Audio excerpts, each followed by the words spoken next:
Here we go, ladies and gentlemen, the Cruis'n games. I have many fond memories of playing this game as a kid, and I may be able to say that these games have aged gracefully. Well, it doesn't look like that in the footage. They're just as fun now as they were back then. So what ties all these together? Well, they were all published by Midway, and they all feature very arcadey driving mechanics. That's right, you never have to, be at the edge of the left stick for more than a split second. Mainly, you're just trying to find the balance on each turn and how fast your reflexes are on those quick ones. So, away we go. We're going to break down each one and, continue going on from there. So, onward to Cruis'n USA. Cruis'n USA is the one we played the most as kids. I think it's also the one that sold the most, so I guarantee you there's no correlation there. But anyway, it is exactly as fun as I remember it being 20-some-odd years ago. It looks just as great, despite being up-resed. It never had to live up to any form of insane graphics, because it was all about speed. So the idea was you're going too fast to notice any of the kinda low-res textures and the simple modeling. This game does have one awesome bit, though, that if you're used to racers on the SNES, you would appreciate on the N64, and that is 3D modeled hills. That's right.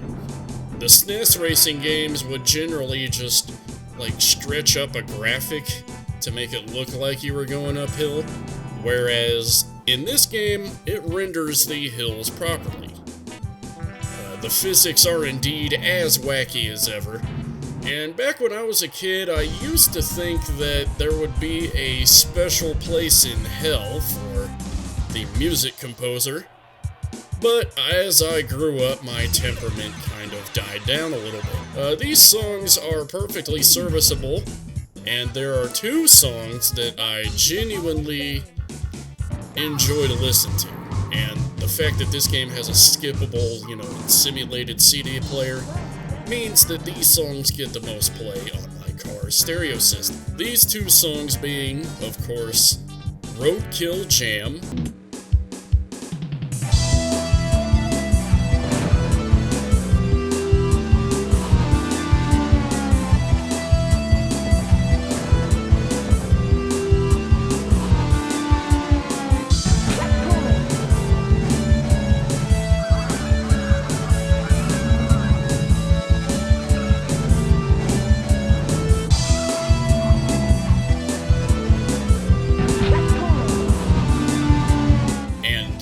Special.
Probably a genre-defining title, if I do say so myself.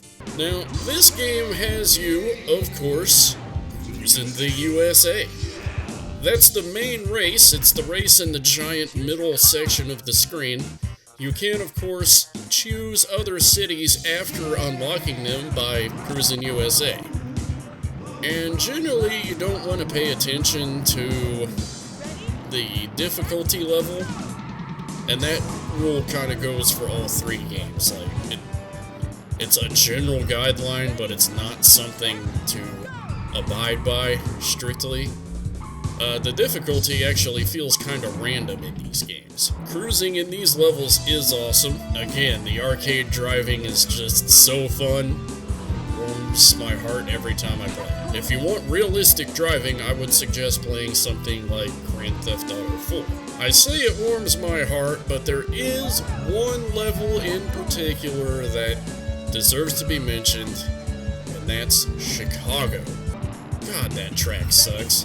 It's not the track itself that blows ass. It's the fact that they decided to stick these objects in the middle of the road. These tight turns in the tunnel with the pylons in the middle. Yeah, not a big fan. All the other levels, though, were fantastic. And, of course, you have your busty racing babes. The one cruising in the car is with you.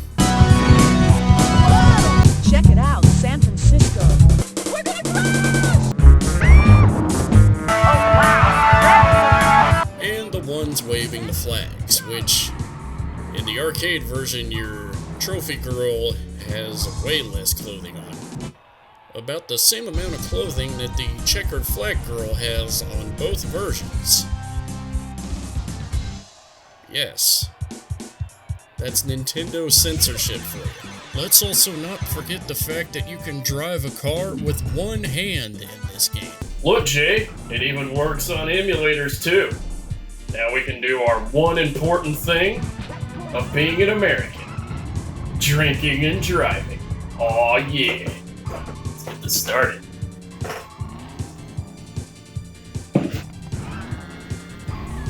You could tell they were trying to amp it up with Cruis'n World, though. And let's just start right here with the soundtrack. Cruising the world. Yeah, yeah. You've got the speed, you've got the power to cruise the world.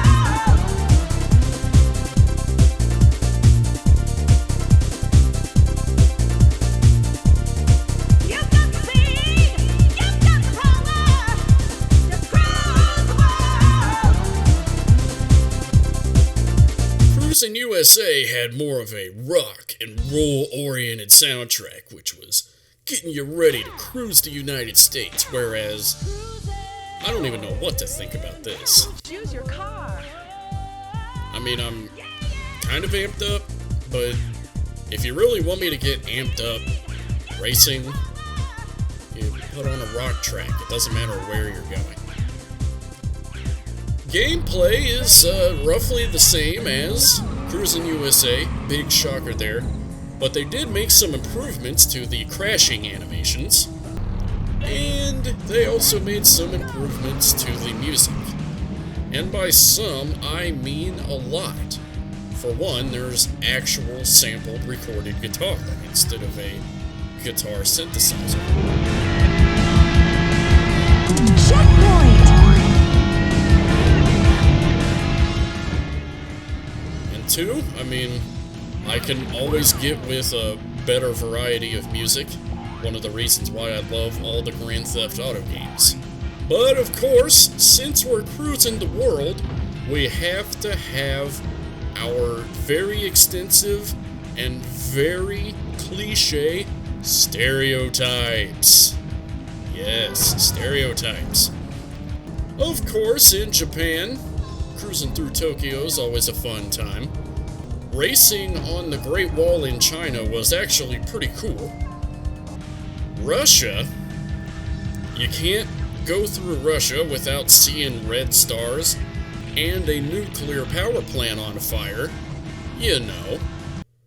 That joke was about 12 or 13 years old by the time the game came out, but I really do wish the Russian background music, though, sounded more like this. Shake him, break him down.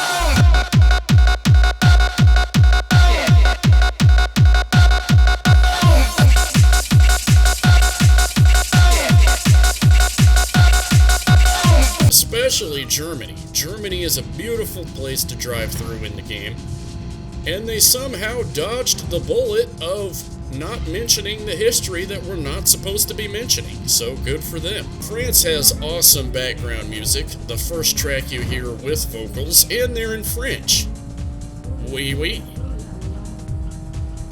Also, the vineyards and the architecture are as beautifully presented for a cruising game as can possibly be. The UK, again, very beautifully presented.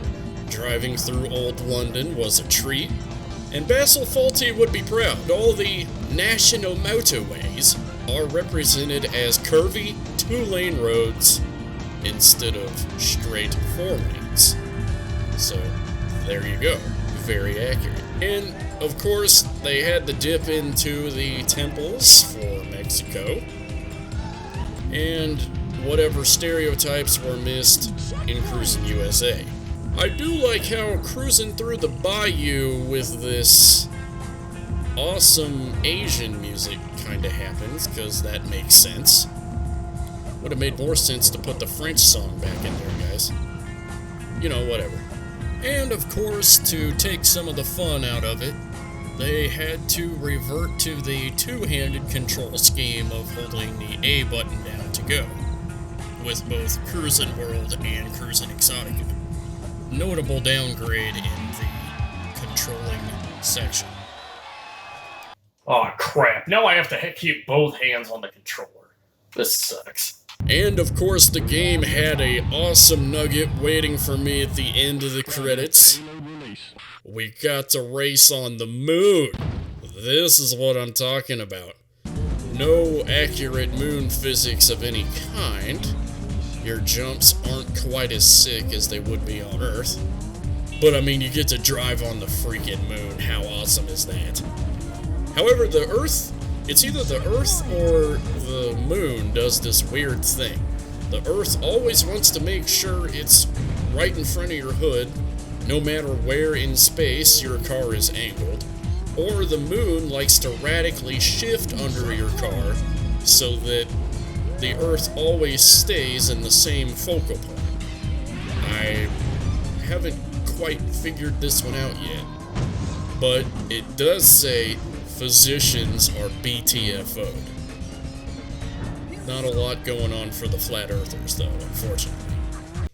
Cruis'n Exotica is indeed the last entry in the trilogy. Yes, this. The worst looking one is the last one. They might have just stopped caring at this point, but anyway. I don't know what's so exotic about this game. Maybe a handful of locations. It does have you racing through Atlantis at one point. Or maybe the fact that there's a handful of exotic cars? Dodge Viper notwithstanding.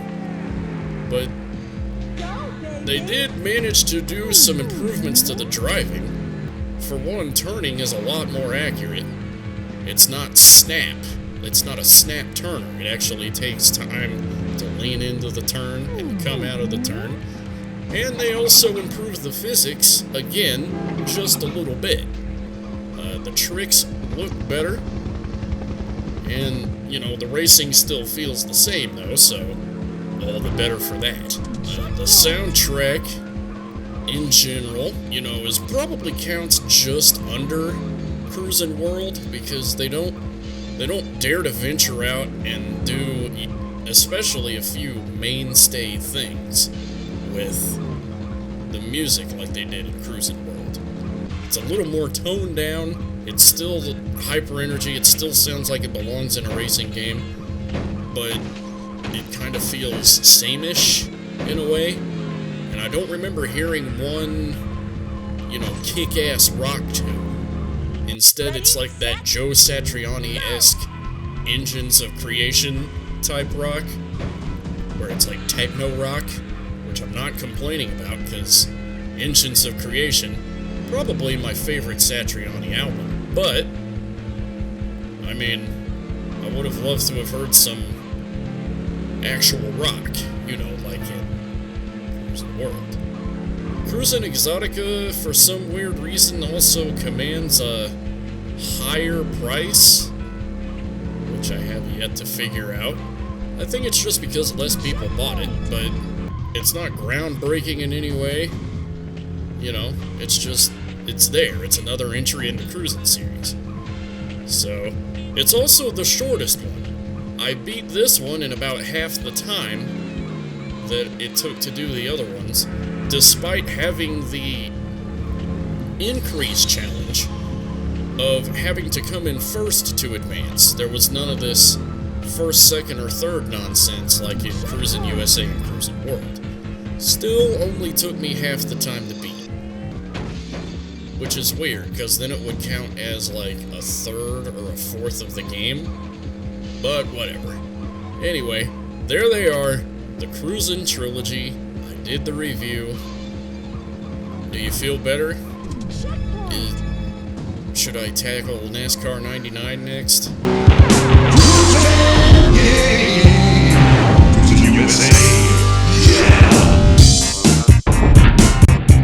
Choose your car. He's driving a kamikaze AWD. He should have just driven a go-kart.